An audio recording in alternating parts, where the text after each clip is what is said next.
तर कदाचित फडणवीसांचा सरकार बाहेर राहण्याचा आणि एक सुपर पॉवर होण्याचा निर्णय देखील मान्य केला गेला असता. एकनाथ शिंदे हा एका अर्थाने फडणवीसांसाठी एक स्वीट ऍक्सिडेंट पण असू शकतो. फडणवीसांच्या काळामध्ये त्यांना सर्वाधिक त्रास मुख्यमंत्री पदाच्या काळात जर झाला असेल तर तो मराठा समाजाच्या उठावांनी झाला. ज्याच्या मागे फार मोठी जात नसते अशा कोणत्याही नेत्याला स्वतःचं कर्तृत्व हेच वारंवार माझ्या जवळचं ट्रम्प कार्ड हे दाखवावं लागतं. आशिष शेलार वगळता महाराष्ट्र समजू शकणारा आणि देवेंद्र फडणवीस यांच्या ताकदीने समजू शकणारा नेता आज तरी महाराष्ट्रात नाही. आणि मुंबई जिंकल्याशिवाय महाराष्ट्रातलं जे काय बंड झालं किंवा जो काय उठाव झाला तो यशस्वी झाला असं म्हणणं कठीण आहे.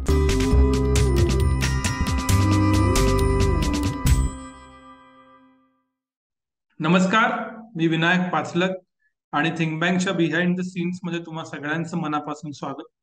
आणि आज परत एकदा काही दिवसांच्या किंवा एखाद्या आठवड्याच्या ब्रेक नंतर राजकीय चर्चा. याचा अर्थातच कारण येऊ घातलेला मंत्रिमंडळ विस्तार, त्यानंतरचं अधिवेशन आणि मुळात या विस्तारा पाठीमागं गेले 40 दिवस जे काही घडलं किंवा घडलं नाही हे सगळं समजून घेण्यासाठी, त्याचा अर्थ लावण्यासाठी आणि याचा भविष्यात काय परिणाम होईल हे समजून घेण्यासाठी माझ्या बरोबर आहेत ज्येष्ठ पत्रकार. सकाळमध्ये तुम्ही त्यांचं खूप वाचत असता. अगदी आजही सोमवारी 8 तारखेला त्यांचं कॉलम आलेलं आहे. त्या मृणालिनी नानिवडेकर मॅडम स्वागत आहे तुमचं पुन्हा एकदा थिंक बँक वरती. आणि पहिला प्रश्न हाच आहे की मंत्रिमंडळ विस्तार उद्या 9 तारखेला होईल, पण खरं तर 40 दिवसापूर्वी जी परिस्थिती होती त्यात काहीच बदल झालेला नाही. कोर्टाचा निकाल अजून येणं बाकी आहे. निवडणूक आयोगाकडे शिवसेनेनं उद्धव ठाकरेंच्या अजून वेळ मागितलेला आहे. असं काहीच बदललेलं नसताना आत्ता मंत्रिमंडळ विस्तार होतोय, पण आधी जवळपास 5 आठवडे झाला नाही. त्याच्या पाठीमागं काय कारण होतं, कशामुळे हा रखडला? अगदी खरं सांगायचं झालं तर गेले 40 दिवस या सरकारने सत्तेवर येताना जी काय गुणपत्रिका मिळवली होती किंवा स्वतःचे गुण वाढवले होते त्या गुणांवर पाणी फेरण्याचं काम या काळातल्या अनास्थेने निश्चितपणे केलेलं आहे. आपण एक लक्षात घेऊ, हे वाक्य खरं तर हरीश साळवेंनी देखील सर्वोच्च न्यायालयातल्या युक्तिवादात वापरलेलं आहे. मॅन्डेट चोरी करून जे सरकार आलेलं होतं महाविकास आघाडीचं ते पाडणं हा भारतीय जनता पक्षासाठी बऱ्यापैकी एक महत्वाचा कार्यक्रम होता. तो त्यांनी अत्यंत शांतपणे राबवला. सावध टप्प्यात येतात चांगली शिकार केली वगैरे आपण सगळं म्हणू.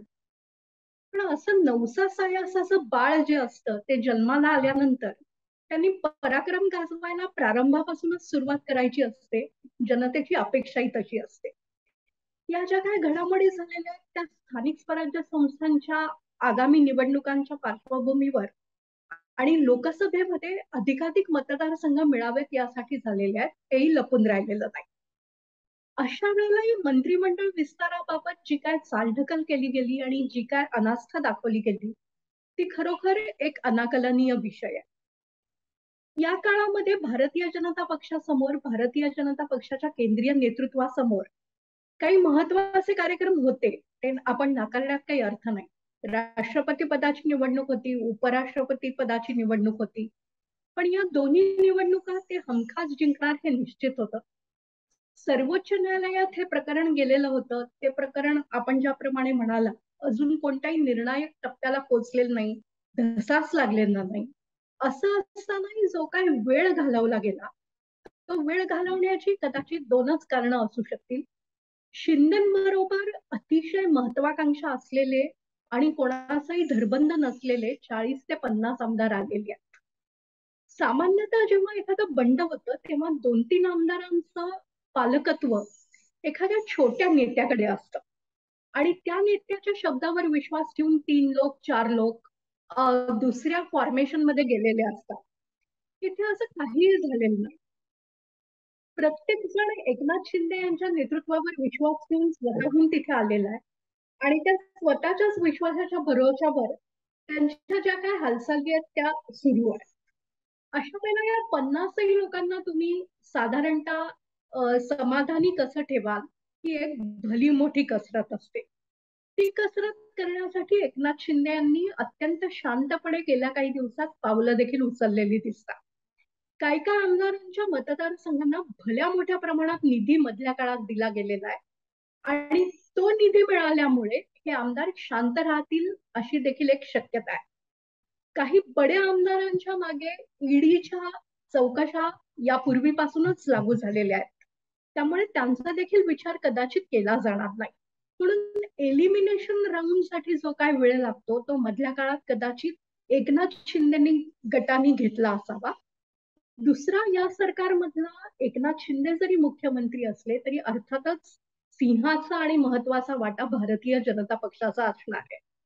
या भारतीय जनता पक्षाच्या महाराष्ट्रातल्या आपण नेते मंडळींकडे पाहिलं तर इथे काही फार गुणात्मक खूप नेते मंडळी आहेत आणि कोणाला बाजूला ठेवायचं आणि कोणाला संधी द्यायची असा प्रश्न आहे अशी काही स्थिती नाही.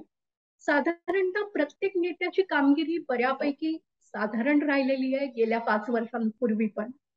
आणि अमित शहा जे भारतीय जनता पक्ष सध्या चालवतात त्यांच्या मनात गुजरात पॅटर्न आणायचा का अशी माध्यमांमधनं सातत्याने चर्चा आहे. हा गुजरात पॅटर्न म्हणजे जुन्या सगळ्यांना घरी बसवून सगळ्या नव्यांना संधी द्यायची. पण महाराष्ट्रासारख्या प्रदेशात जिथे शरद पवारांसारखा एक नेता बाहेरून काम करतोय आणि अजितदादांसारखा विरोधी पक्ष नेता आहे, गुजरात पॅटर्न करणं तो प्रत्यक्षात आणणं फार काही सोपं नाही. त्यामुळे कुठेतरी अमित शहा याबाबत आग्रही होते आणि देवेंद्र फडणवीसांना पुढची घडी बसवायला काही जुने जाणते चेहरे देखील आपल्याबरोबर हवे होते का, हाही एक प्रश्न आहे. या प्रश्नाला पुष्टी देणारं फक्त 1-2च गोष्टी मधल्या काही काळात घडल्या. गिरीश महाजन जे देवेंद्र फडणवीसांचे अत्यंत विश्वासू सहकारी आहेत ते अचानक अमित शहाना जाऊन भेटले. अगदी काल प्रदेशाध्यक्ष चंद्रकांत दादा पाटील आणि माजी अर्थमंत्री सुधीर मुनगंटीवार हे देखील केंद्रीय नेतृत्वाच्या भेटीला दिल्लीला गेले होते. यांना भेटायला बोलवलं होतं की हे स्वतःहून गेले होते हे अजून न उलगडलेलं कोड आहे. त्यामुळे या सगळ्या परिस्थितीमध्ये नव्या जुन्याचा मेळ साधण्यासाठी अमित शहांनी आणि अर्थातच पंतप्रधान नरेंद्र मोदी आणि भारतीय जनता पक्षाचे राष्ट्रीय अध्यक्ष जे.पी. नड्डा यांनी या लोकांना दमवलं का? कारण खूप वेळ वाट पाहावी लागल्यानंतर मग कोणाला तरी आता करून टाका पण मंत्रिमंडळ तरी होऊन जाऊ दे अशा निष्कर्षावर लोक येतात. या पेशन्सच्या गेम मध्ये ही मंडळी पुरती हरली आहेत का हे आता आपल्याला उद्या लक्षात येईल. पण जो काही विलंब झाला मंत्रिमंडळ विस्ताराला तो तसा म्हणजे माफी न मागण्यासारखा होता. आणि महाराष्ट्रात कुठेतरी सत्ता आहे पण त्यानंतर काहीच होत नाहीये. नवसा सायासाचं हे जे बाळ आहे ते नक्की काय करतंय असा प्रश्न निर्माण झाला असताना आता मिनतवारीनी केंद्रीय नेतृत्वाच्या किंवा केंद्रीय नेतृत्वाला या सगळ्या घडामोडींनंतर वेळ झाल्यानंतर केंद्रीय होकार मिळाल्यामुळे हा विस्तार होतोय असं म्हणावं लागेल. भरपूर वेळ गेलेला आहे. आता म्हणजे जे काय गेलेलं आहे ते भरून काढण्यासाठी मंत्रिमंडळ कसं असेल आणि त्यात खरोखरच टॅलेंट दिसेल का याकडे पण पाहणं खूप महत्वाचं ठरणार आहे. या सगळ्यात एक महत्वाचा भाग दिसतो की मुख्यमंत्री उपमुख्यमंत्री गेल्या 40 दिवसात कित्येकदा दिल्लीला गेले, अगदी थोड्या वेळासाठी, सांगून न सांगून. आणि आता सुद्धा बराचसा चर्चेचा टोन असा दिसतो की दिल्लीवरून सगळं ठरतंय. तर या येणाऱ्या सरकारमध्ये दिल्लीचा अप्पर हँड राहणार का? आणि त्याच्या लागून एक कंपॅरेटिव्ह प्रश्न असा की इतका अप्पर हँड दिल्लीचा 2014 ते 19 जे राज्य राहिलं तेव्हा होता का? तेव्हा नसेल आणि आत्ता असेल तर नक्की हे का घडलंय किंवा का घडतंय? 2019च्या विधानसभा निवडणुकींच्या आधीपासून केंद्रीय नेतृत्वाचा अप्पर हँड सुरू झाला होता महाराष्ट्रात आणि किंबहुना भारतीय जनता पक्ष आणि शिवसेना ज्या एका विशिष्ट आकड्यावर थांबली तो देखील केंद्रीय नेतृत्वाच्या अतिरेकी हस्तक्षेपाचा परिणाम होता. पडद्यामागच्या काही घडामोडी आपण या निमित्ताने आपल्या दर्शकांना निश्चितपणे सांगूया. एकनाथ खडसे जे आज भारतीय जनता पक्ष सोडून राष्ट्रवादी काँग्रेसमध्ये गेले आणि जे विधान परिषदेत निश्चित या सरकारला त्रास देतील वेगवेगळे मुद्दे समोर आणून त्यांना उमेदवारी मिळावी आणि विधानसभा निवडणूक त्यांना लढण्याची संधी द्यावी असा प्रदेशातल्या भाजप नेत्यांचा सातत्याने प्रयत्न होता. शेवटच्या दिवसापर्यंत, शेवटच्या क्षणापर्यंत ते या गोष्टीसाठी नेत्यांची रदबदली करत होते, मनधरणी करत होते. दुसरे एक जे नेते आहेत, चंद्रशेखर बावनकुळे, जे गेल्या 2.5 वर्षात ओबीसी समाजाचे नेते म्हणून पुढे आले. त्याच्या आधी ते ऊर्जा मंत्री म्हणून कामकाज बघत होते. ते विदर्भातल्या अतिशय महत्वाच्या आणि सायझेबल मतं असलेल्या तेली समाजाचे प्रतिनिधी आहेत. त्या तेली समाजाला प्रतिनिधित्व मिळावं आणि त्यांच्या नेत्याला संधी मिळावी यासाठी बावनकुळे यांना उमेदवारी द्यावी यासाठी देखील भारतीय जनता पक्षाच्या सर्व गटातल्या, सर्व विचारांच्या महाराष्ट्रातल्या नेत्यांनी जंग पछाडलं होतं. त्यांचं तिकीट तर अक्षरशः फायनल यादी यायला 5 मिनिट असताना देखील प्रलंबित ठेवलं गेलं होतं, कारण प्रत्येक नेत्याला वाटत होतं की बावनकुळेंना तिकीट मिळालं तर तेली समाजाची बहुसंख्य मतं भारतीय जनता पक्षाला मिळतील. ही 2 वानगी दाखल उदाहरणं आहेत. ही दोन्ही नावं कापली गेली आणि त्यामुळे भारतीय जनता पक्षाचं जे काय व्हायचं ते नुकसान मोठ्या प्रमाणात झालं. तिकीट वाटपात केंद्रीय नेतृत्वाने असा हस्तक्षेप केला नसता तर त्याच वेळेला भारतीय जनता पक्षाच्या 10 जागा कदाचित जास्त येऊ शकल्या असत्या. शिवसेना आणि भारतीय जनता पक्षाची परस्परांची जी पाडापाडी झाली त्या पाडापाडीवर पण त्यावेळेला नियंत्रण राहिलं असतं. पण ते तेव्हा भारतीय जनता पक्षाच्या प्रादेशिक नेत्यांना जमलं नाही आणि पुढे जे काय झालं ते आपण 2.5 वर्ष पाहिलं. आता गेल्या 2.5 वर्षांमध्ये जेव्हा संख्याबळ कमी झालं आणि जेव्हा शिवसेना भारतीय जनता पक्षाच्या नेत्यांना कोणताही भाव न देता, त्यांना कोणतंही महत्व न देता वेगळं फॉर्मेशन करून बसली, त्यानंतर भारतीय जनता पक्षाच्या प्रदेशातल्या नेत्यांना मिळणारा मान हा दिल्ली दरबारात अचानक कमी झाला. तो खरं तर कमी करायचं कारण नेमकं काय होतं हे दिल्लीतलेच लोक सांगू शकतील, पण तो निश्चितपणे कमी झाला आणि त्याच्या परिणाम स्वरूप महाराष्ट्रातल्या मंत्रिमंडळात नेमकं कोण असावं, त्यासाठी प्रदेशाची इक्वेशन्स कशा प्रकारे लक्षात घ्यावी, एवढंच नव्हे तर विधान परिषदेच्या जागांमध्ये देखील कोणाला प्रतिनिधित्व द्यावं याचे छोटे छोटे मुद्दे दिल्ली दरबारात जायला लागतील. मी यासाठी दोष देणार नाही, पण भारतीय जनता पक्षाचं किंबहुना नव्या भारतीय जनता पक्षाचं हा चेहरा आहे आणि त्यांचं हळूहळू पुढे येत जाणारं हे चरित्र आहे. आपण बघतोय की नरेंद्र मोदी नावाच्या एका जादूगारामुळे आम्ही सातत्याने निवडून येतोय आणि हर घर मोदी हर घर झेंडा यासाठी अभियानं राबवली जाणार आहेत हा एक केंद्रीय नेतृत्वाला विश्वास आहे.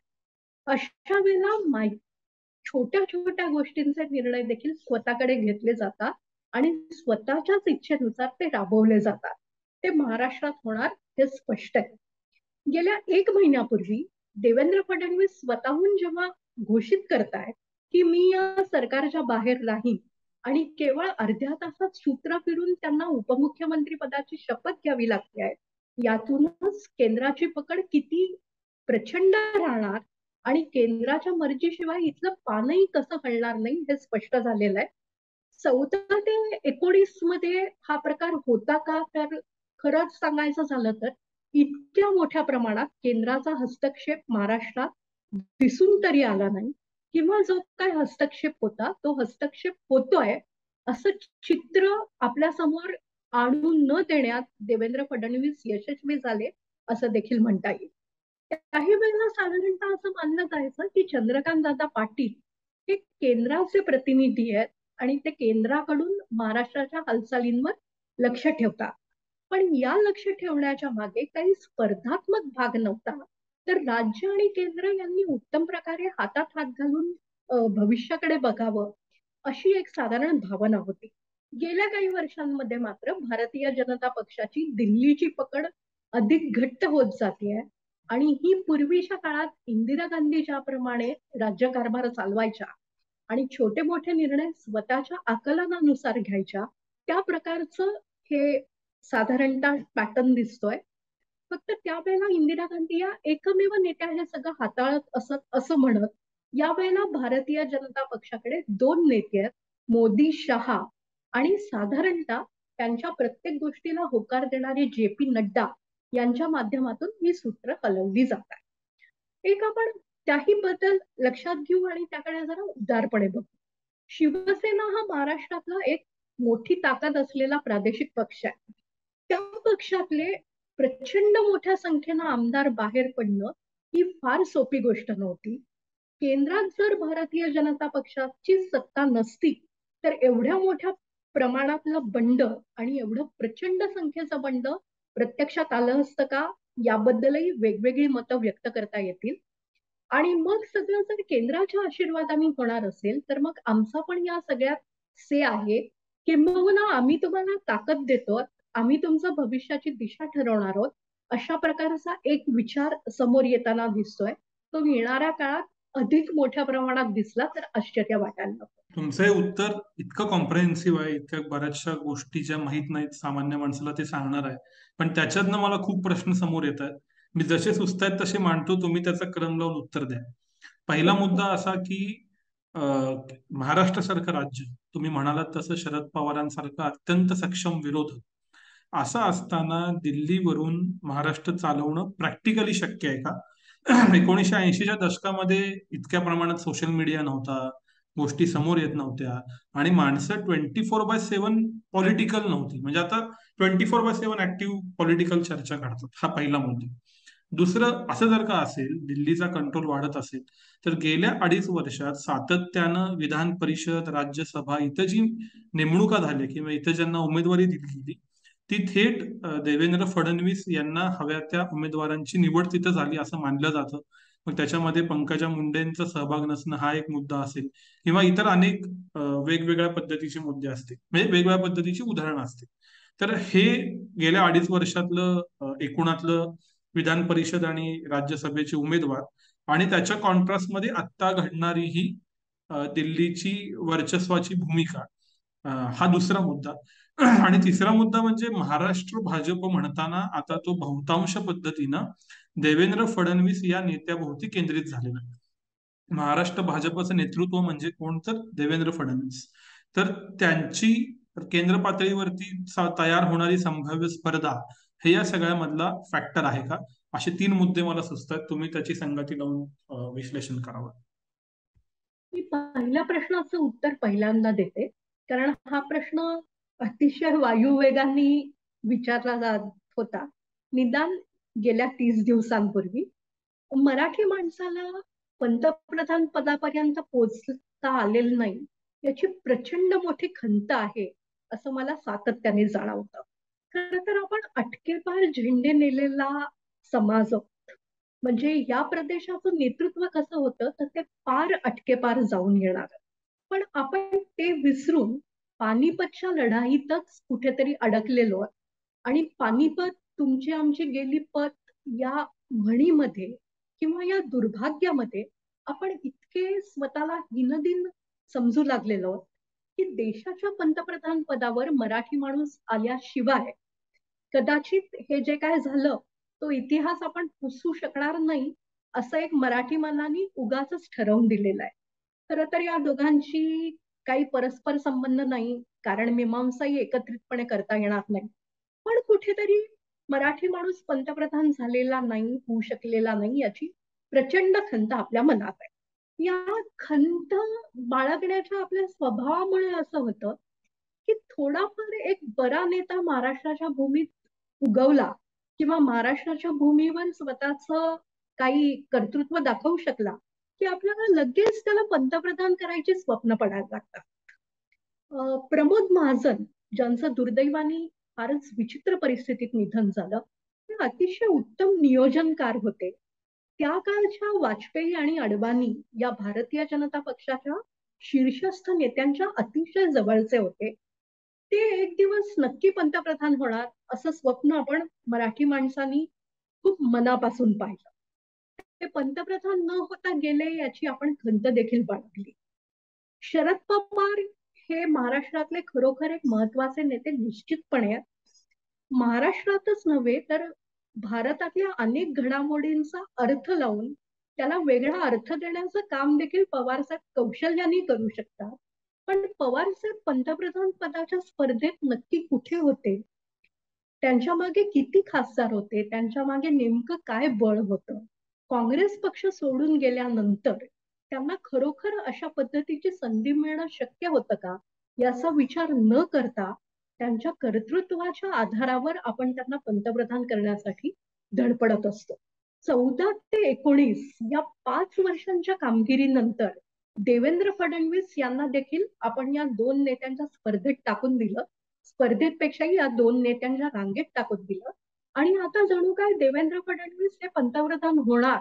मोदींनंतर कोण, तर नरेंद्रनंतर देवेंद्र, अशा प्रकारचा प्रचार महाराष्ट्रात सुरू झाला. हा प्रचार कोणी सुरू केला किंवा आपसूक झाला का मला माहिती नाही.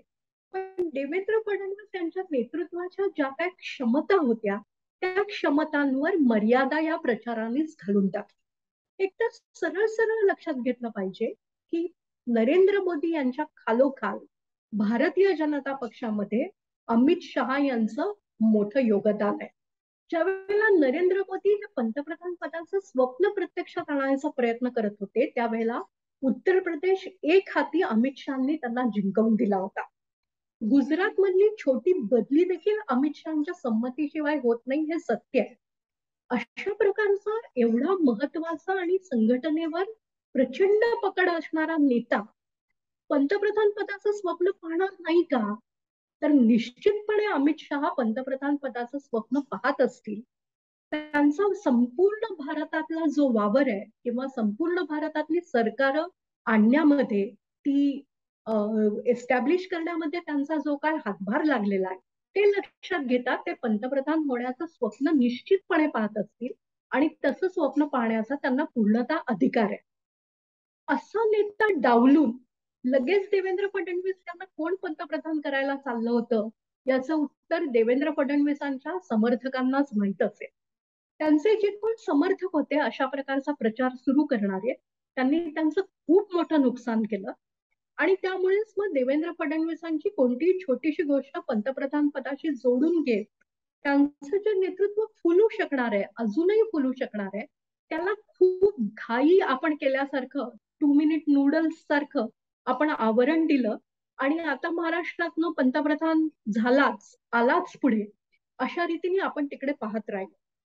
खरं तर नितीन गडकरी देखील महाराष्ट्रातलं एक अतिशय महत्वाचं नाव आहे. ते रस्ते बांधणीमुळे प्रत्येक गावागावात, राज्यात पोचलेले आहेत. त्यांना देखील ते जेव्हा अध्यक्ष झाले होते पक्षाचे, ते आता पंतप्रधान होणार या रीतीने आपण त्यांना देखील या शर्यतीत टाकलं होतं. असं करणं हा अन्याय असतो. त्यासाठी प्रदेशातली जी बांधणी असते, राज्यातली जी बांधणी असते आणि त्या नेतृत्वाला फुलायला जो काही वेळ द्यायचा असतो तो आपण देत नाही. मराठी माणसांनी ही सवय सोडून द्यावी. मराठी माणूस पंतप्रधान होण्याच्या शक्यता आपणच संपवून टाकतो. आपण फार जास्त जाहिरात करतो आणि मग कुठेतरी ती भ्रूण हत्या होऊन बसते, गळ्याला नख लागतं, अशा प्रकारचा प्रकार झालेला आहे. दुसरं असं की गेल्या विधान परिषद आणि राज्यसभांमध्ये सगळे निर्णय देवेंद्र फडणवीस आणि केंद्रीय नेतृत्वाच्या मर्जीने झाले, हे तर सरळ निश्चित आहे. देवेंद्र फडणवीस चतुर नेते असल्यामुळे केंद्राला नक्की काय हवंय हे त्यांना अत्यंत व्यवस्थितरित्या कळायचं आणि तशा रीतीचं पॅकेजिंग करून ते तसंच नाव समोर करायचे. अनिल बोंडे यांना राज्यसभेत नुकतीच संधी मिळाली. अनिल बोंडे हे एक शेतकऱ्यांचे प्रश्न मांडणारे शेवटच्या काळामध्ये मंत्री झालेले नेते होते. ते ज्या भागातून येतात, अमरावती, तिथे कुणबी समाजाची मतं फार गरजेची होती. त्या परिसरामध्ये भारतीय जनता पक्षाकडे कोणता फारसा मोठा नेता नव्हता, संघटन फारसं चांगलं नव्हतं. त्यामुळे या भागातनं नवनीत राणा असतील, त्यांचे पती आमदार राणा असतील आणि अनिल बोंडे असतील, अशा प्रकारचं नेतृत्व भारतीय जनता पक्षाने समोर आणण्याचा प्रयत्न केला. या प्रत्येक गोष्टीमध्ये केंद्राला काय हवंय ते प्रत्यक्षात ट्रान्सलेट करण्याची क्षमता फडणवीसांमध्ये होती. त्यामुळे फडणवीसांचं सगळं चालतं असं मानलं जायचं. प्रत्यक्षात केंद्राच्या मनात जे असेल आणि केंद्राचं जे चांगलं डिझाईन असेल, चांगलं डिझाईन मी अशा अर्थाने म्हणते की पक्षाला पुढे नेण्याचा त्यांचा जो काय नियोजनपूर्वक केलेला अभ्यास असेल तोच प्रत्यक्षात यायचा. तो फिरवण्याची ताकद फडणवीसांमध्ये होती असं दिसत नाही. किंबहुना कोविड काळामध्ये विधान परिषदेवर ज्या नियुक्त्या झाल्या त्यावेळेला फडणवीसांनी कित्येकांना आश्वासनं दिली होती. अशी आश्वासनं निवडणुकीच्या काळात द्यायची असतात. त्याप्रमाणे त्यांनीही दिली होती की मी तुला विधान परिषदेत नेमीन, तुमच्याशिवाय दुसरं कोणतं नाव नाही. अशी सगळी नावं मागे पडून प्रचंड प्रमाणात क्षमता म्हणजे आपण ज्यांच्याबद्दल विचार करू शकलो नव्हतो अशी नावं पुढे आली होती. त्यामुळे हे पूर्णपणे केंद्र महाराष्ट्राचा कारभार चालवत होतं. तो फडणवीसांचा त्याला नकार नसल्यामुळे एक साधारण असं चित्र निर्माण झालं होतं की दोघं मिळून कारभार करतायत. पंकजा मुंडे यांच्याबद्दल देखील आपण प्रश्न विचारला. पंकजा मुंडे या भारतीय जनता पक्षासाठी मला असं वाटतं आजही महत्वाच्या नेत्या आहेत. भारतीय जनता पक्षाचं आपण प्रोफाईल पाहिलं तर तिथे महिला नेत्या अत्यंत कमी आहेत. स्मृती इराणी असतील किंवा त्यानंतर मीनाक्षी लेखी असतील, या नंतरच्या पिढीतली नावं घेण्यासारखी महिला नेत्यांची यादी आपण जर बघितली तर तिथे आपल्याला फार कोणी दिसत नाही. अशा वेळेला ओबीसी समाजाचं प्रतिनिधित्व करणाऱ्या पंकजा मुंडेंना भारतीय जनता पक्ष कोणत्याही परिस्थितीत गमावणार नाही. त्यामुळेच त्यांना सत्ता असलेल्या आणि तरीही थोडासा प्रश्न असलेल्या मध्य प्रदेशाचं प्रभारी पद दिलं गेलं.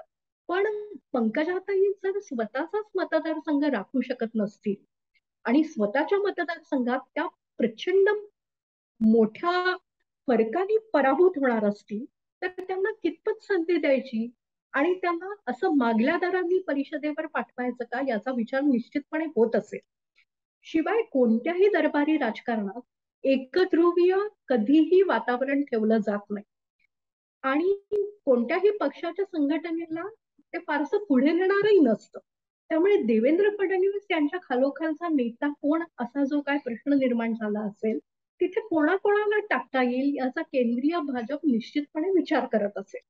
अशा पद्धतीचा कोणी चांगला नेता जर असता तर कदाचित फडणवीसांचा सरकार बाहेर राहण्याचा आणि एक सुपर पॉवर होण्याचा निर्णय देखील मान्य केला गेला असता. पण अशा प्रकारचा नेता भारतीय जनता पक्षाजवळ नसल्यामुळे फडणवीसांना त्या मंत्रिमंडळात जावं लागलं आणि मुख्यमंत्रीपद सोडून उपमुख्यमंत्रीपद स्वीकारावं लागलं. भारतीय जनता पक्षाचं डायनामिक्स खूप वेगळं आहे. ते समजून घेण्यासाठी आपल्याला खूप वेगवेगळ्या रीतींनी विचार करावा लागेल. आणि इथे एक मात्र आपण लक्षात घेतलं पाहिजे की नेता कोणीही असो, आमचा खरा नेता आणि एकमेव नेता नरेंद्र मोदी आहे. या गोष्टी गृहीत धरूनच पावलं टाकली जातात आणि तशाच प्रकारची पावलं महाराष्ट्रातही आज टाकली जातात. मला दोन प्रश्न विचारायचे. आपण एवढं देवेंद्र फडणवीसांबद्दल बोललो म्हणून त्यांच्याबद्दल थोडं झिरो इन करायचंय. सत्ता संघर्षात शेवटपर्यंत मुख्यमंत्री खरे प्लेयर म्हणून अचानक उपमुख्यमंत्री व्हायला लागणार. पण असं म्हणतात की त्यांच्याकडं महत्वाची दोन खाती राहतील उद्याच्या मंत्रिमंडळ विस्तारात, त्यामुळे ते खऱ्या अर्थानं सुपर पॉवर राहतील. एका बाजूला ते असे उपमुख्यमंत्री आहेत की त्यांच्याकडे मुख्यमंत्री भेटायला येतात प्रोटोकॉल सोडून, पण दुसऱ्या बाजूला केंद्रातनं त्यांचे पंख कापायचे प्रयत्न होतात. त्याला तुम्ही म्हणालात तसं मराठी लोकांनीच तयार केलेलं एक ज्याला काय म्हणूया की इमेजरी दिल्ली कडे जाणारी कारणीभूत असू शकते.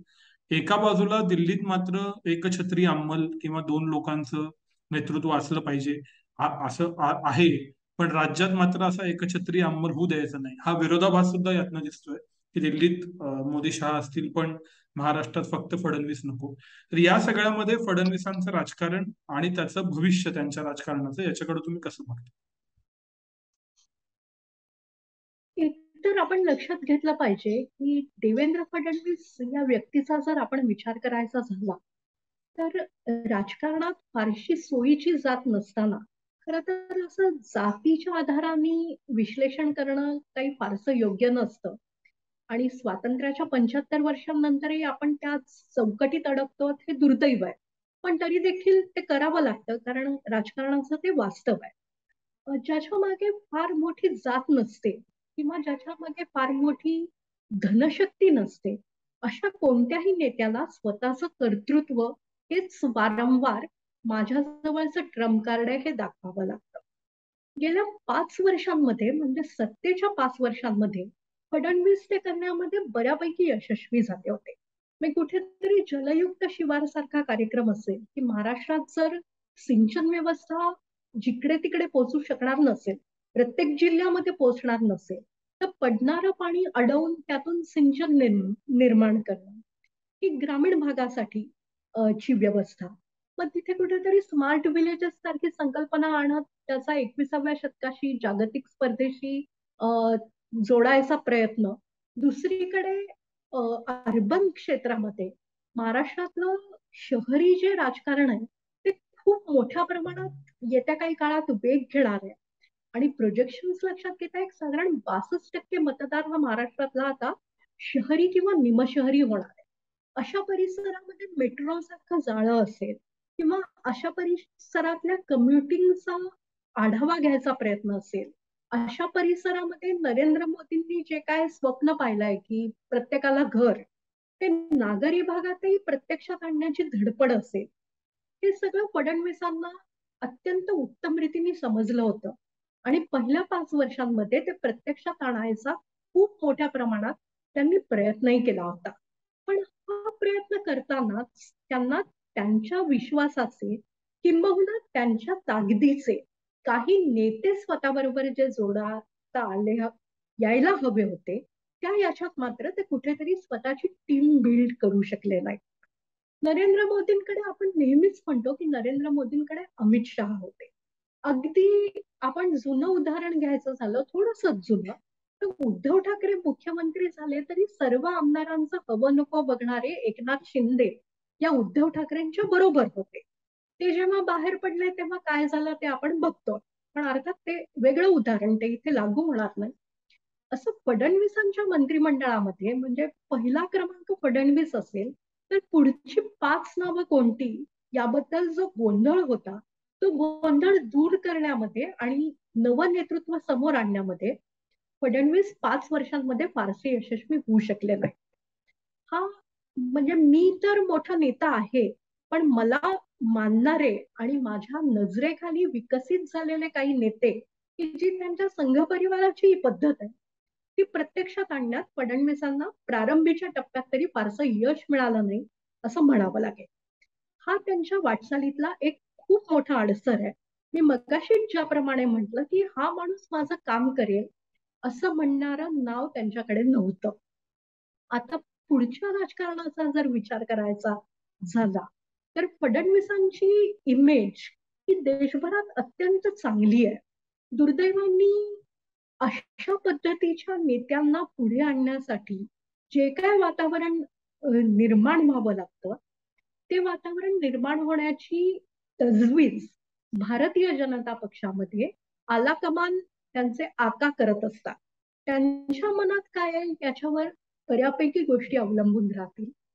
पण हे सगळं करतानाच प्रत्येक वेळेला जिथे तुमच्यात मेरिट असेल तर तुम्ही मागे वळून पाहायची गरज नसते, तुम्ही बाकीच्या गोष्टींचा विचार करायची गरज नसते. फडणवीस जर एकनाथ शिंदे यांच्या मदतीने हे सरकार उत्तमरित्या चालवू शकले आणि आगामी निवडणुकीमध्ये लोकसभेत घसघशीत यश भारतीय जनता पक्षाच्या पदरात टाकू शकले तर त्यांचं मागचं स्थान ते पुन्हा एकदा मिळवू शकतील. एकनाथ शिंदे हा एका अर्थाने फडणवीसांसाठी एक स्वीट ऍक्सिडेंट पण असू शकतो. फडणवीसांच्या काळामध्ये त्यांना सर्वाधिक त्रास मुख्यमंत्री पदाच्या काळात जर झाला असेल तर तो मराठा समाजाच्या उठावांनी झाला. सुदैवानी यातला कोणताही मोर्चा हा हिंसाचारापर्यंत गेला नाही, हे महाराष्ट्राचं पण नशीब आहे आणि देवेंद्र फडणवीस यांचं तर फारच मोठं नशीब आहे. त्यावेळेला मराठा समाजात त्यांना फारसं स्थान होतं का नव्हतं, किंबहुना प्रस्थापित मराठी नेते, मराठा नेते त्यांना आपलं म्हणायचं का मला माहित नाही. अशा वेळेला आता त्यांच्या समोर एकनाथ शिंदे नावाचा एक हुकमी एक्का आलेला आहे की सरकार कोणाचं आहे तर एकनाथ शिंदेचं आहे. एकतर देवेंद्र फडणवीस स्वतःच निर्णय घ्यायचे गेल्या 5 वर्षांपूर्वी, या निर्णयाला जे काय पाठबळ द्यायला पाहिजे अशा प्रकारची त्यांच्याकडे टीम अजिबात नव्हती. कदाचित ती टीम त्यांना देखील विकसित करायची नव्हती, कारण प्रत्येक जण जो काय लाईमलाईट मिळवू शकेल तो माझा स्पर्धक आहे की काय असं काही त्यांच्या मनात होतं का माहित नाही. पण छोटे मोठे निर्णय देखील ते स्वतः जेव्हा सांगायचे तेव्हाच पत्रकारांनाही कळायचे आणि एक प्रकारे ते गेल्या 5 वर्षात नॅरेटिव्ह देऊ शकायचे नाही. आता एकनाथ शिंदे आल्यानंतर मात्र या चमूचं कर्णधार पद हे एका वेगळ्या नेत्याकडे गेलेलं आहे. अशा नेत्याकडे की जो महाराष्ट्राच्या बहुसंख्य समाजाचा प्रतिनिधी आहे. मग खरं तर स्वातंत्र्याच्या 75व्या वर्षानंतर अशा प्रकारची जातीय चर्चा करणं योग्य नाही, ती करू नये, पण ते वास्तव असल्यामुळे आपल्याला ते नाकारता येत नाही, हे सत्य आहे. अशा वेळेला मग एकनाथ शिंदेसारखा थोडाफार अनुभवी, म्हणजे शिवसेनेचं आणि विशेषतः ठाणे जिल्ह्याचं राजकारण एकनाथ शिंदे जे काय एकहाती चालवतायत ते एका स्वतंत्र संस्थानाप्रमाणे चालवतायत आणि यशस्वीपणे चालवतायत. म्हणजे त्या टापूमध्ये दुसरा कोणताही राजकीय पक्ष फार मोठ्या प्रमाणात उदयाला येऊ शकलेला नाही. जितेंद्र आव्हाड त्यांची जी काय शक्ती दाखवू शकतायत ती देखील एकनाथ शिंदे यांच्या संगनमतानी की काय, असाही राजकीय वर्तुळातल्या काही लोकांना प्रश्न पडत असतो. दुसरं असं आहे एकनाथ शिंदे यांच्या नेतृत्वाचं वैशिष्ट्य की त्यांना अधिकार दुसऱ्यांकडून घ्यायची किंवा आज्ञा दुसऱ्यांच्या ऐकायची आतापर्यंत सवय झालेली आहे. शिवसेनेच्या राजकारणात ते पूर्णतः मातोश्री ज्या पद्धतीने वागायची त्या पद्धतीने मातोश्रीची मर्जी राखत आणि उद्धव ठाकरे यांच्या नेतृत्वाला आपण कोंदण कसं देऊ या आशयाचा विचार करत वागायचे. युती सरकारची 5 वर्ष आणि मविया सरकारची 2.5 वर्ष, एकूण 7.5 वर्ष महाराष्ट्राने ते किती आज्ञाधारक आहेत हे एका अर्थाने पाहिलेलं आहे. ते आज्ञा मोडतात तेव्हा प्रचंड मोठं बंड होतं हे देखील आपण पाहिलेलं आहे. पण तरी देखील अशा प्रकारचा एखादा कर्तृत्ववान नेता जेव्हा मुख्यमंत्री म्हणून समोर येतो त्यांना दिशा देण्याचं काम देवेंद्र फडणवीस निश्चितपणे करू शकतात. आजवर या दोघांचे जे सार्वजनिक कार्यक्रम झालेले आहेत त्या प्रत्येक कार्यक्रमामध्ये एकनाथ शिंदे आणि देवेंद्र फडणवीसांच्या कर्तृत्वाला दाद दिलेली आहे.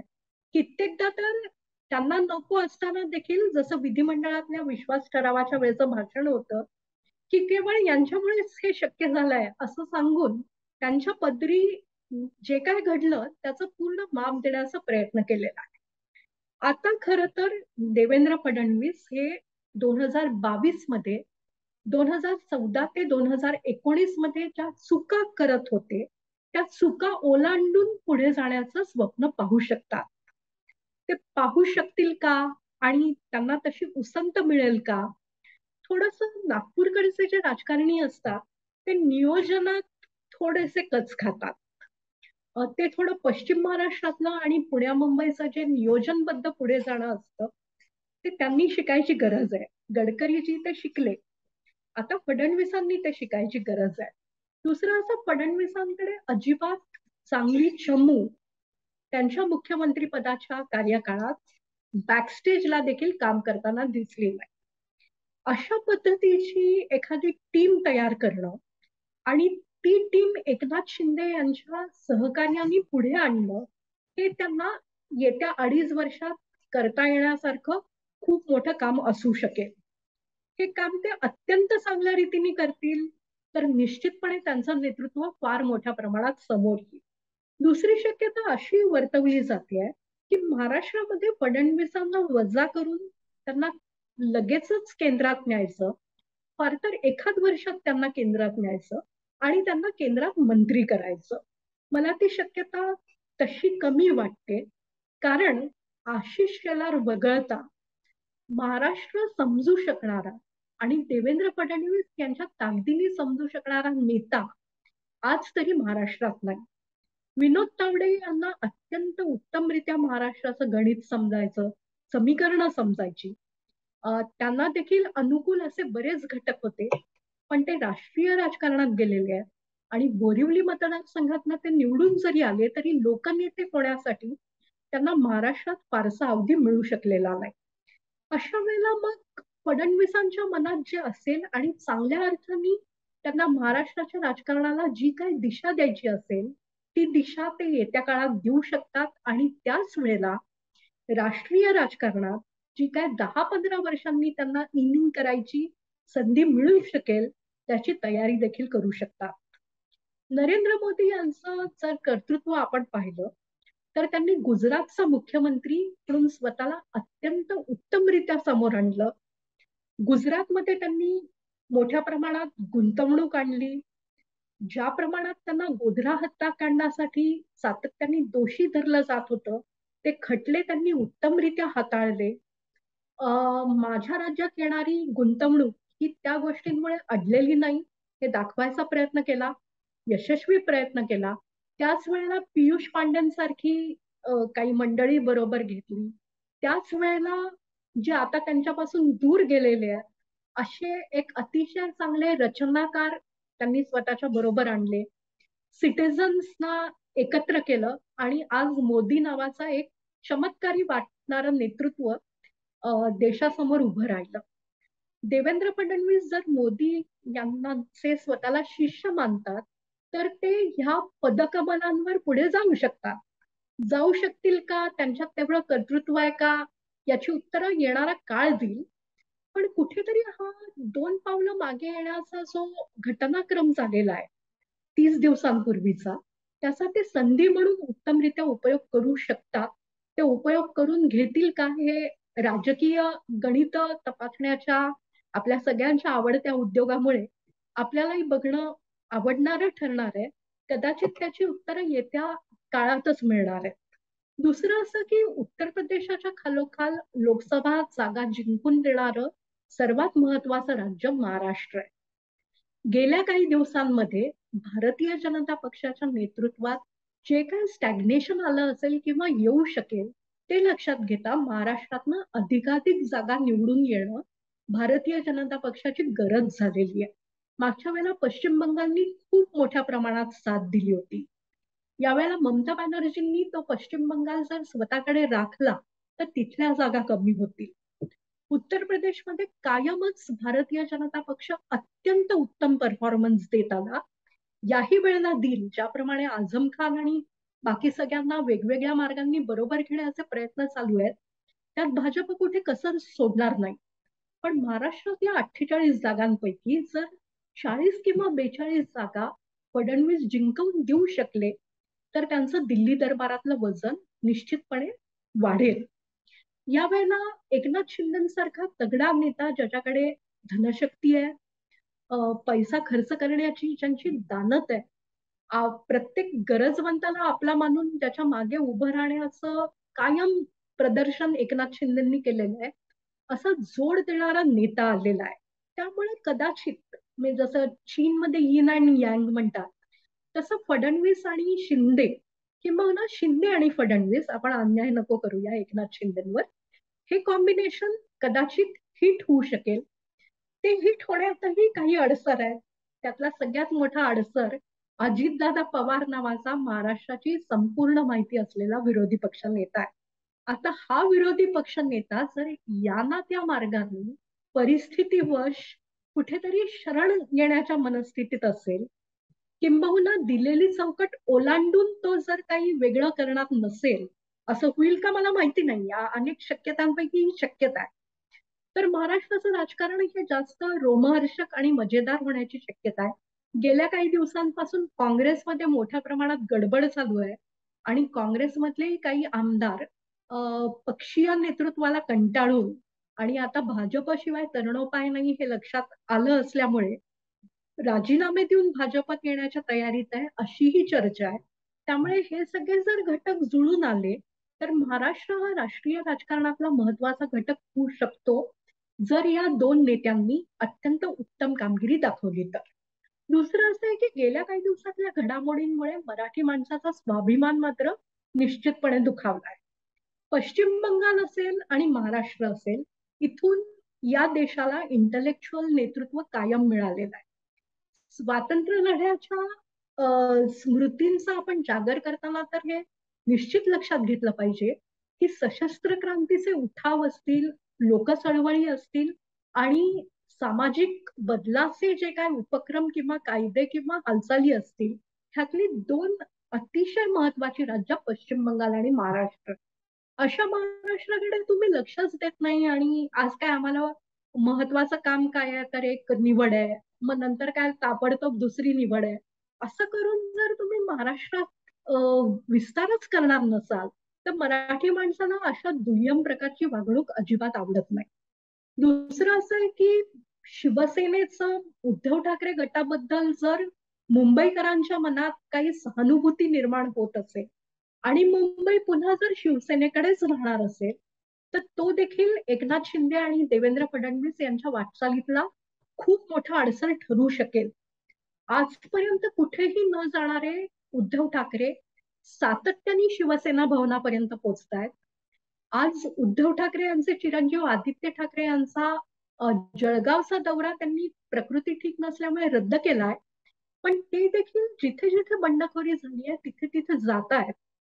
त्यावेळेला शिवसेनेचं आव्हान जर खऱ्या अर्थाने समोर येऊ शकणार असेल ते येईल असं वाटत नाही. कारण दुर्दैवानी ठाकरे मंडळी जो कोणी विरोधात जात असेल त्याला पक्षातनं काढून टाकण्यात गुंतलेली आहे. पक्ष बांधण्याऐवजी कुठेतरी आम्ही ऍक्शन घेऊ शकतो असं एखादं चित्र निर्माण करायचा प्रयत्न आहे.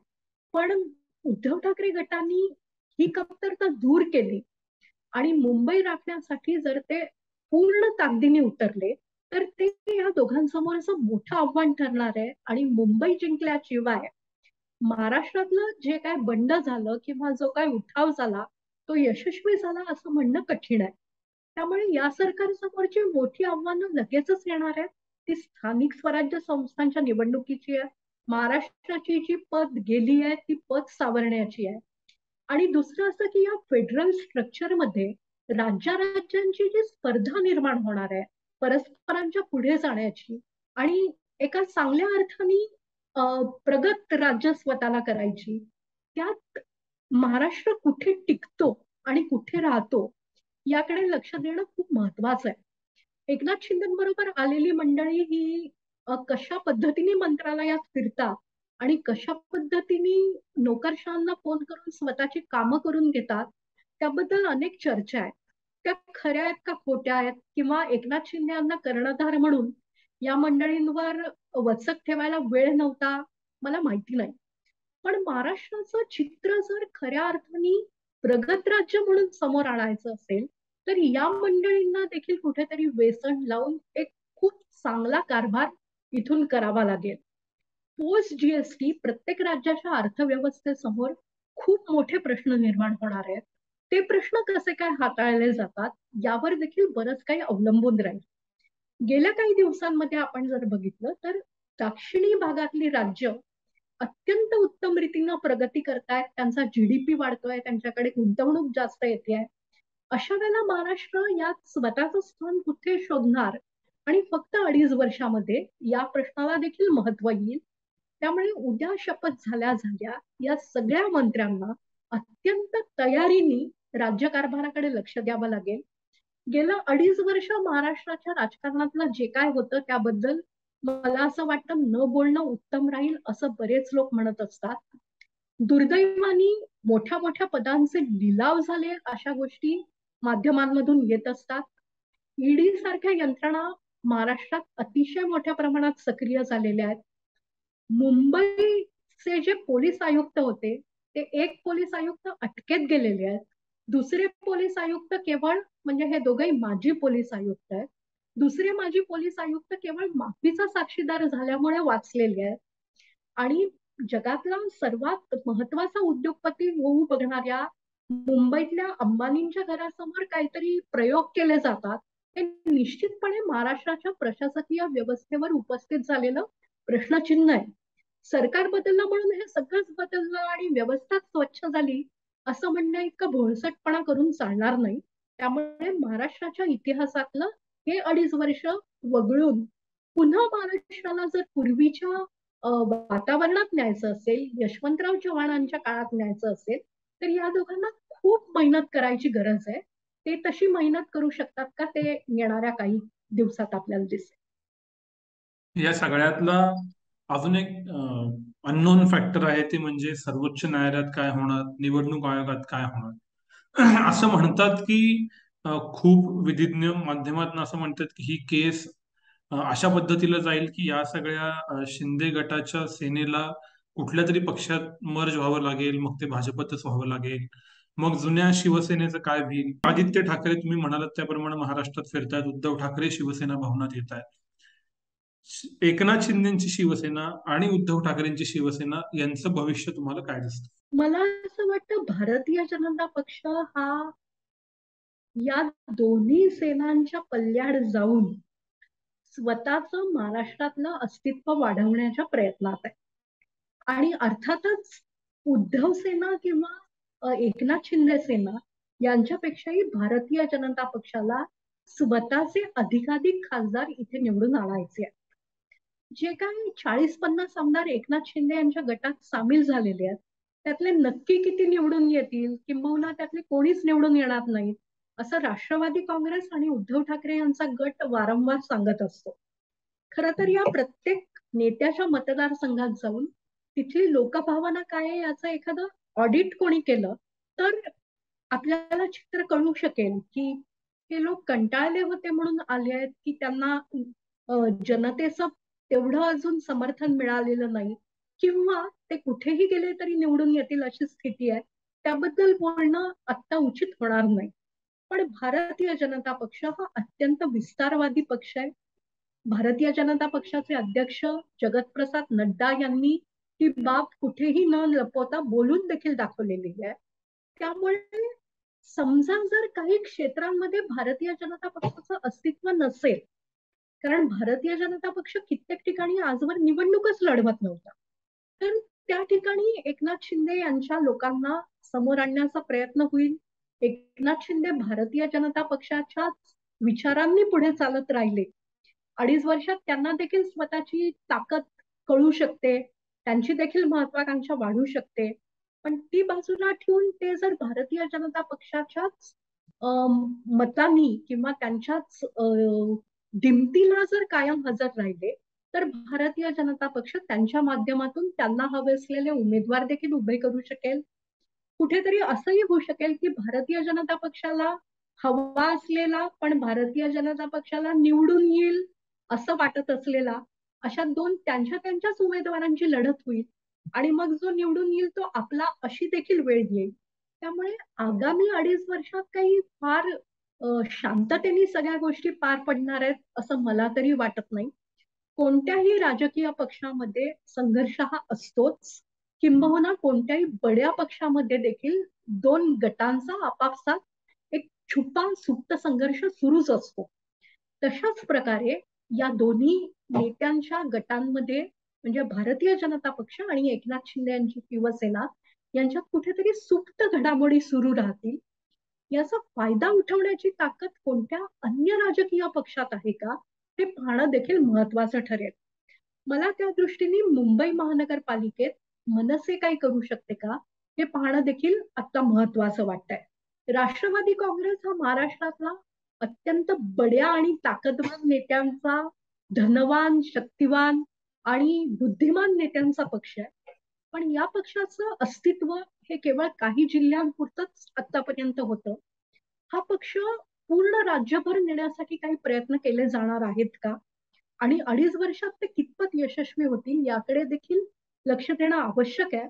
पण एवढं मात्र मी निश्चितपणे सांगू शकेन की मी जी काय वर्ष पत्रकारिता करतेय किंवा मागचा जो मी काय महाराष्ट्राचा इतिहास बघतेय त्याच्यात इतका राजकीय दृष्ट्या टर्मॉइल असलेला काळ फार कमी वेळा आलेला आहे आणि तो बघावा लागतोय आणि त्याचं पुढे पर्यवसान कशात होणार आहे ते देखील बघणं खूप महत्वाचं ठरणार आहे. आणि या काळातल्या ज्या घडामोडी आहेत किंवा ज्या आशा निराशेचे क्षण आहे, रखडलेला विस्तार आहे आणि मंत्री नसताना असं कसं आमचं राज्य चालू शकतं ही जी एक भावना आहे ती भावना आणि सगळं मिळून एक खूप मजेदार कोलाज तयार होत आहे. आणि त्यातनं नेमकं काय बाहेर पडणार आणि 2.5 वर्षांनंतरचा राजकीय महाराष्ट्र हा पूर्ण भाजपमय झालेला असेल की तिथे कुठेतरी शिंदे गटाच्या भगव्यालाही जागा असेल, उद्धव ठाकरेंच्या भगव्यांना स्थान असेल आणि काँग्रेस, राष्ट्रवादी काँग्रेस, मनसे आपल्या सामाजिक चळवळी MIM सारखे पक्ष यांचं स्थान काय असेल हे बघणं खूप रोचक ठरणार आहे. त्याची सुरुवात कदाचित उद्याच्या शपथविधीत कोणाला काय प्रतिनिधित्व मिळतं त्याच्यावरून होऊ शकेल. अशाच या कोलाज मधला एक वेगळा अँगल तुम्ही खूप छान शब्द वापरला, सपखल बसणारा कोलाज, तो तुम्हाला विचारायचा आहे. भाजपला शक्यतो त्यांच्या हिंदुत्वात कोणी वाटेकरी असू नये असं वाटते, अशी शक्यता आहे किंवा असं वाटणं स्वाभाविक आहे असं म्हणतात. पण एका बाजूला भाजप, शिंदे गट, ठाकरे गटाची पण शिवसेना आणि मनसे असे चार वाटेकरी किंवा चार क्लेम करणारे लोक कमी अधिक ताकदीची हिंदुत्वाच्या स्पेसमध्ये तयार झालेत, हा एक भाग. दुसऱ्या बाजूला आपण गेल्या 2.5 वर्षामध्ये ठाकरे आणि पवार यांचं विशेषतः इक्वेशन काही प्रमाणात बघितलं. पण आता मात्र संजय राऊत यांना अटक झाल्यानंतर विशेष अर्थानं शरद पवारांची प्रतिक्रिया गेल्या 8 दिवसात आलेली नाही.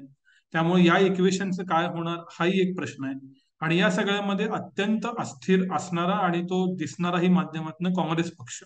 तर या अंतर्गत ताण्याबाण्यांकडं आणि त्यातनं येणाऱ्या हिंट्सकडं तुम्ही कसं बघता?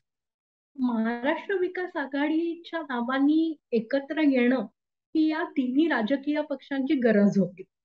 खरं तर काँग्रेस आणि राष्ट्रवादी काँग्रेसला निकालांनी 2019च्या निकालांनी काही फारसं दिलेलं नव्हतं. जरी राष्ट्रवादी काँग्रेसचं कामगिरी सुधारली होती तरी अचानक उद्धव ठाकरे यांनी संयुक्त जनादेश नाकारायचा ठरवल्यामुळे या दोन पक्षांना संधी मिळाली आणि ते संधी साधण्या इतके हुशार असल्यामुळे पटकन उडी मारून ते दुसऱ्या बाजूला जाऊन बसले. मला वाटत नाही की या पक्षांमध्ये काही एकजिन्सीपणा निर्माण झाला होता किंवा यांची परस्परांवरची निष्ठा वाढली होती. या सगळ्यांमध्ये एकमेकांबद्दल अविश्वासाचं बऱ्यापैकी वातावरण होतं. त्या अविश्वासाच्या वातावरणामुळे हे एकमेकांकडे कायम संशयानेच बघत होते, सरकारमध्ये असताना देखील. मजबुरीने एकमेकांना जे पकडून ठेवणं असतं किंवा सत्ता लोभामुळे, तो प्रयोग यांनी 2.5 वर्ष खूप उत्तम रीतीने केला होता. त्या पलीकडे यांचं काही एकजिन्सीपणा आलं होतं वगैरे म्हणणं शक्य नाही. वारंवार ज्या निवडणुका झाल्या त्यात देखील तेच दिसून आलेलं होतं.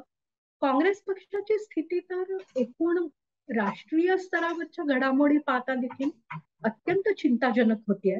त्यामुळे वारंवार ज्या माध्यमांच्या कानावर बातम्या आदळत आहेत की काँग्रेसमधला एक मोठा गट बाहेर पडायला तयार आहे, तो 2/3 एवढ्या संख्येला जरी पोहोचत नसला तरी आमदार स्वतःची आमदारकी घालवून भारतीय जनता पक्षाच्या चिन्हावर निवडणूक लढायला तयार आहे, त्यांना जर तसं आश्वासन मिळत असेल तर ही जी थिअरी आहे किंवा ही जी अफवा चर्चा वगैरे आहे ती माध्यमकर्मी विकत घेत आहेत, कारण काँग्रेसला काही भविष्य नाही याच्यावर प्रत्येकाचा विश्वास आहे.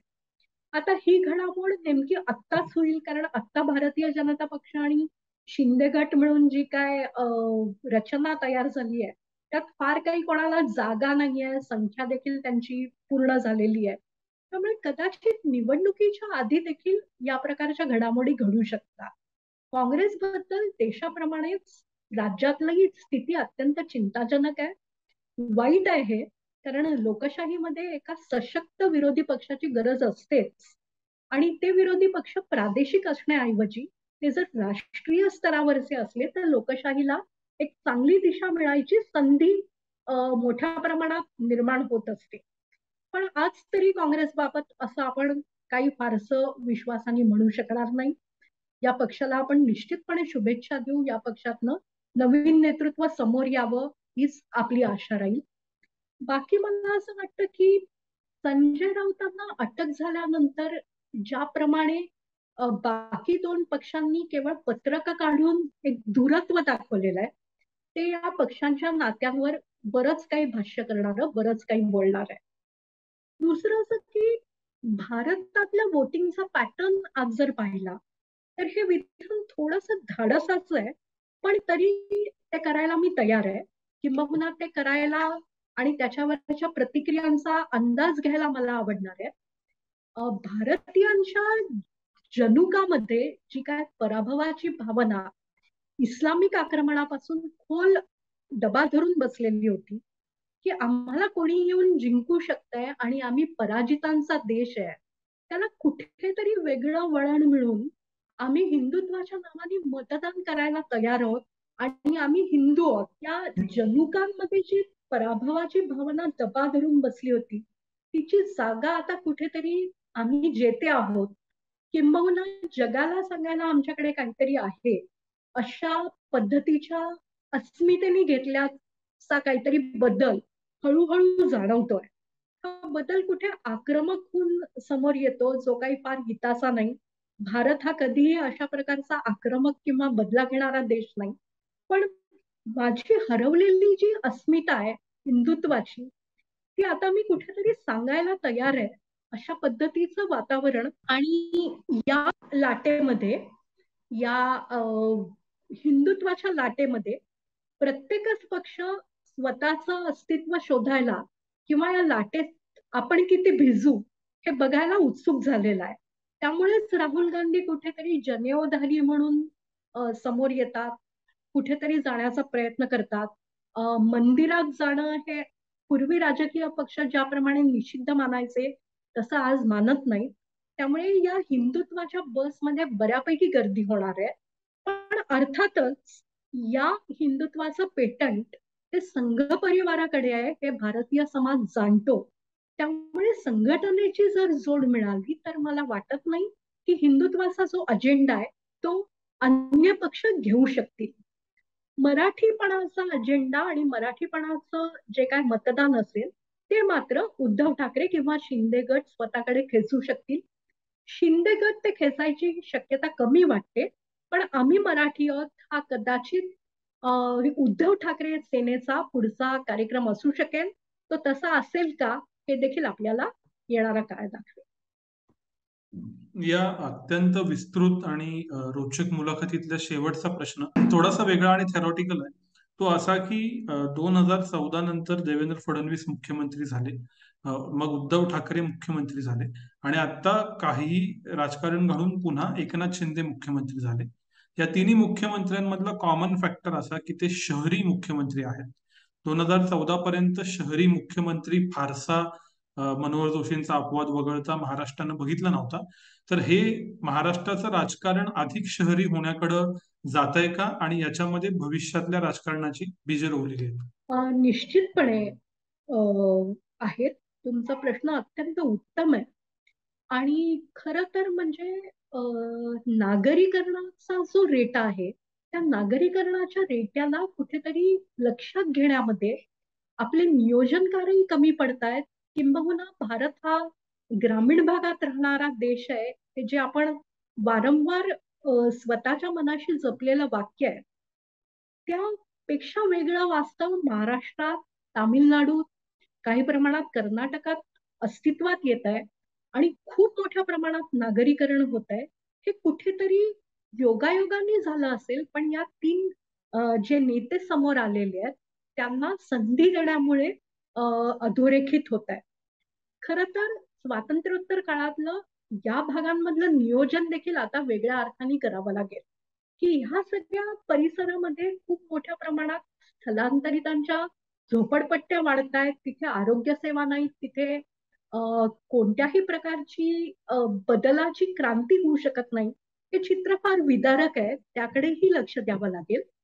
आणि महाराष्ट्रात मतदारसंघांची जी काही फेररचना झाली त्यामुळे मुंबई, ठाणं, नाशिक, पुणे या भागामध्ये जवळपास महाराष्ट्रातल्या 35% विधानसभा मतदारसंघांचं एकत्रीकरण झालेलं आहे.